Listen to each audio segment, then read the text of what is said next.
Buenas tardes, Ezequiel. Mi nombre es Alejandro Hernández. Mi compañera al lado es Verónica, mi compañero Mateo y mi otro compañero Juan Manuel. Nosotros somos oficios de María Cano. Queremos hacer una corta entrevista sobre su labor, pues, donde se dedica, el campo en que está ahorita. Listo. Sí. Entonces, queríamos preguntarte en qué hospital laboras actualmente.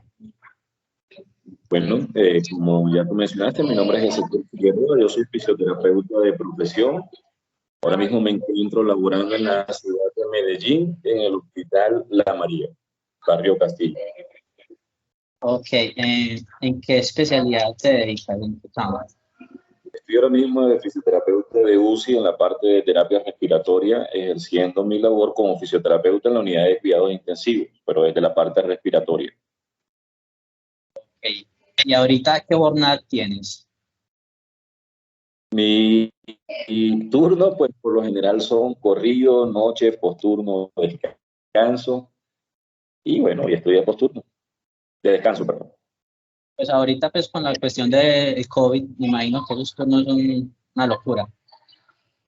El asunto del COVID, pues tocó hacer el trabajo de 5, multiplicarse definitivamente por la cantidad de pacientes atendidos, por la complejidad con la que llegaban, por la cantidad de procedimientos realizados, por el aumento de camas, el aumento de pacientes, la habilitación de servicios nuevos y el poco personal con el que se contaba. Sin embargo, fue gratificante de que aún en medio de esa situación, pues digamos que de sobrecarga laboral que hubo, no solamente para fisioterapeutas, sino pues para todos los que integran el equipo de un hospital como tal, pues lo gratificante es que muchas personas lograron salir con vida y muchas personas no solamente salieron con vida, sino con buena funcionalidad. Ok.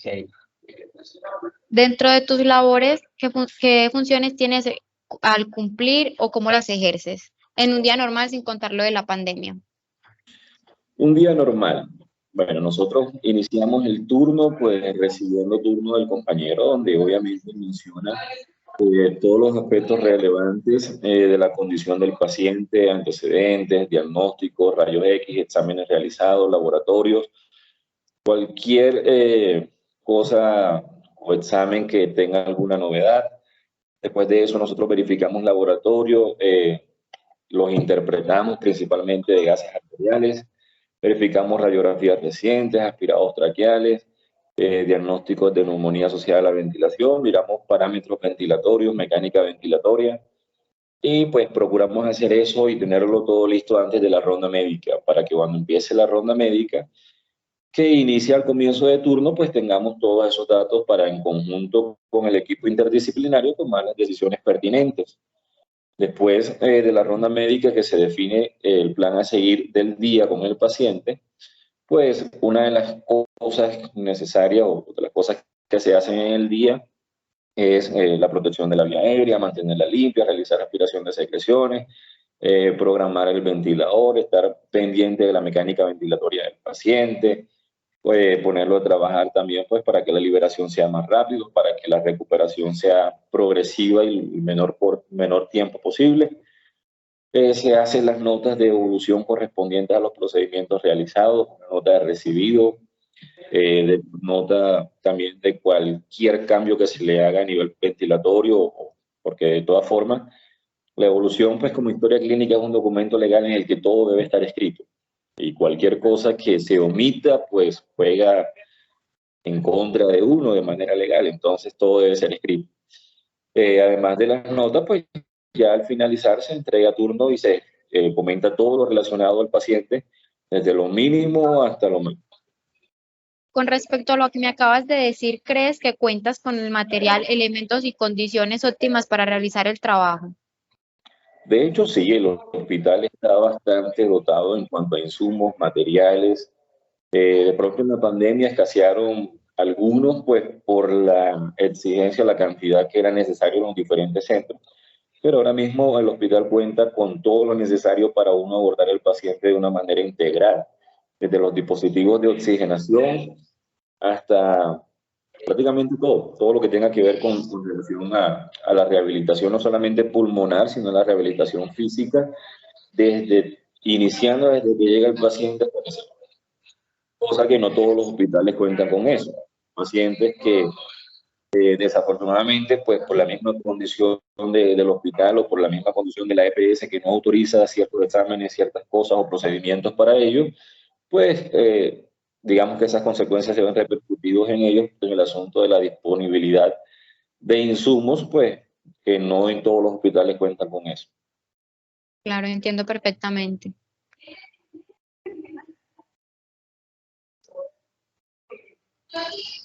Yo te tengo ahí una preguntita. De pronto sabes como qué contrato o qué tipo de contrato laboral tienes actualmente. Mi contrato es por obra o labor. El contrato va a término prácticamente fijo a un año. Anualmente se va renovando automáticamente. El contrato es por un año.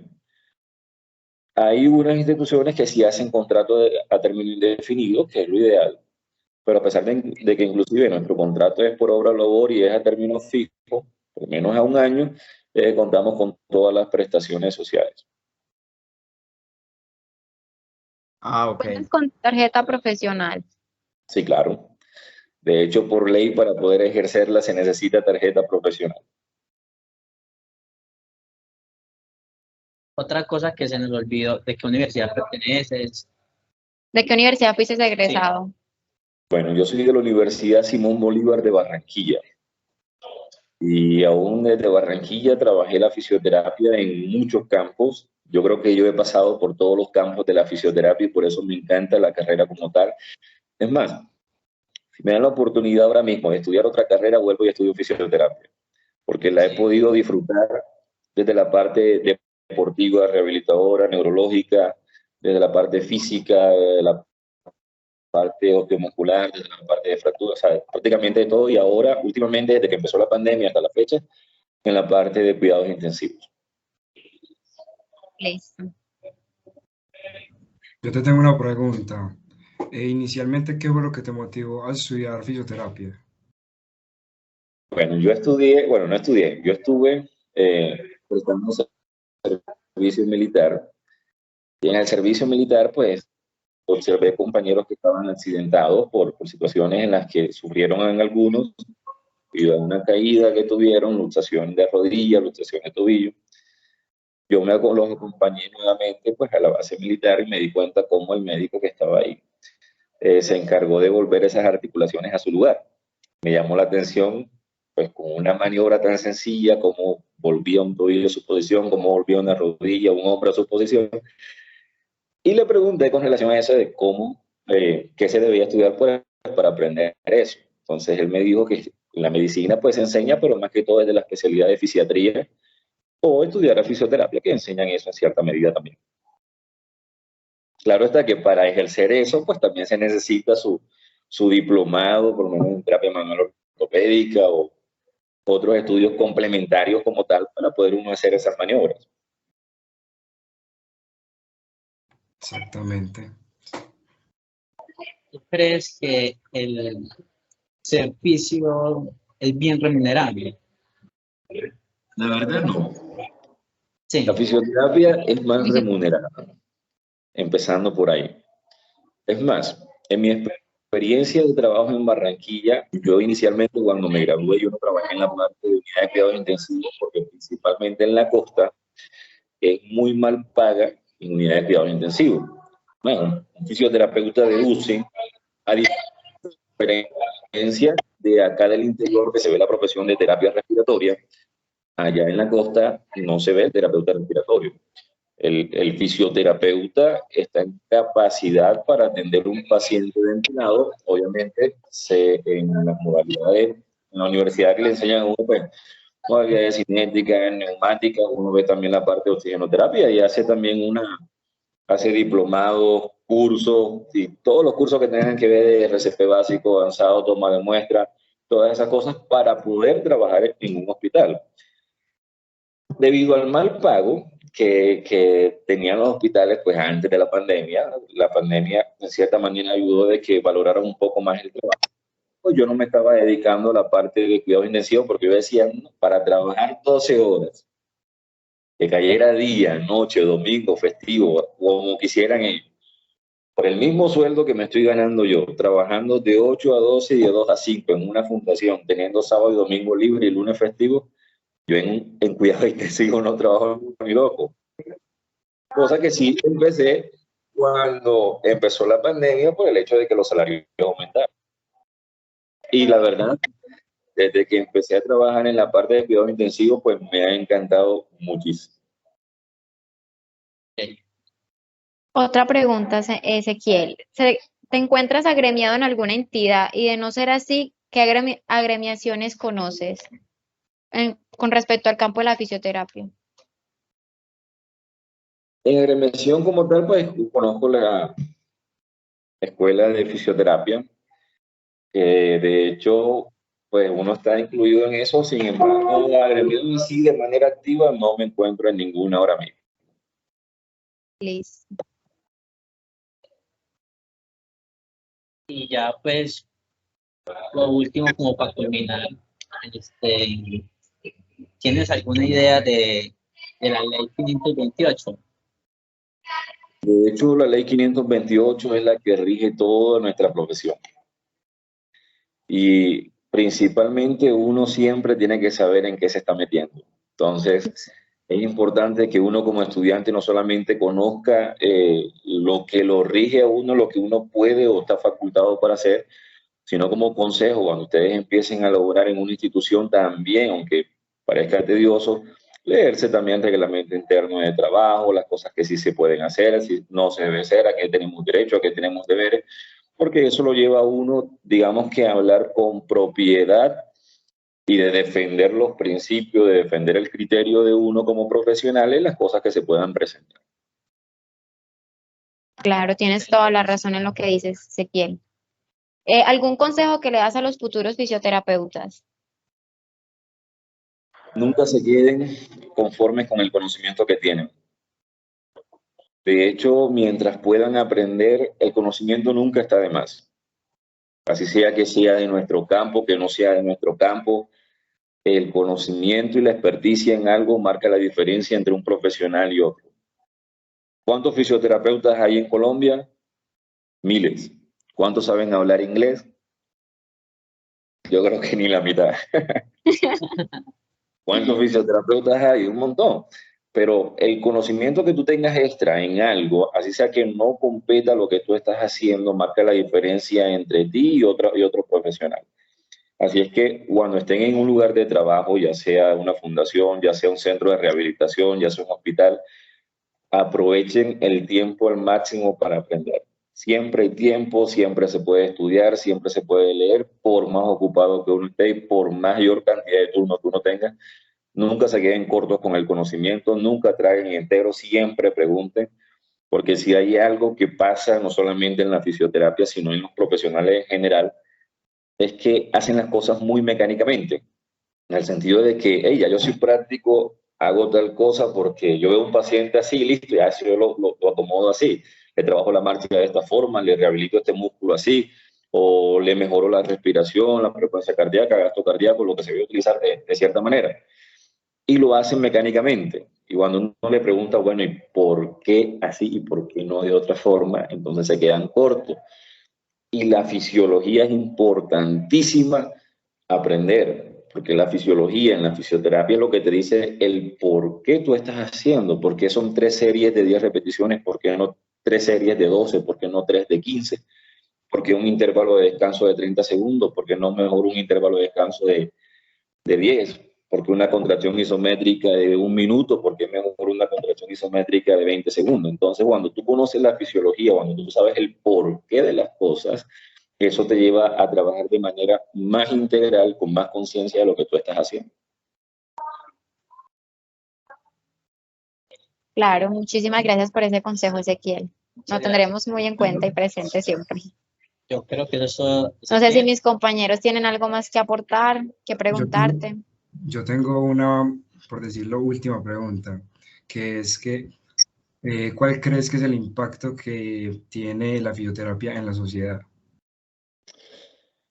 El impacto es altísimo en el sentido de que nosotros no recobramos un músculo, recobramos una función, recobramos una mejor calidad de vida, recobramos una persona a su ambiente laboral, social, familiar. De hecho, en el concepto de la salud, pues no solamente es el completo estar psicológico y ¿cómo que? Mental, o sea, biológico, psicológico, físico, o sea, no solamente en la parte mental, en la parte social, sino que necesitamos integrarlo en la parte física.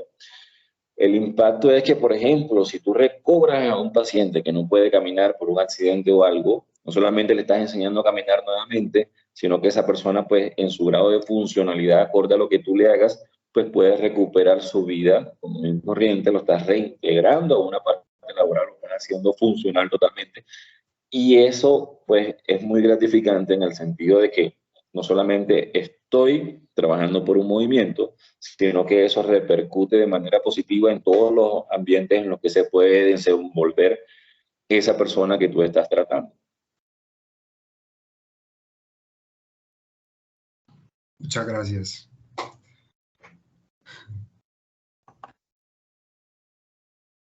¿Alguna otra pregunta? Bueno, no sé, de pronto, creo que estamos listos. Creo que todo está Sí, muy claro. muy claro.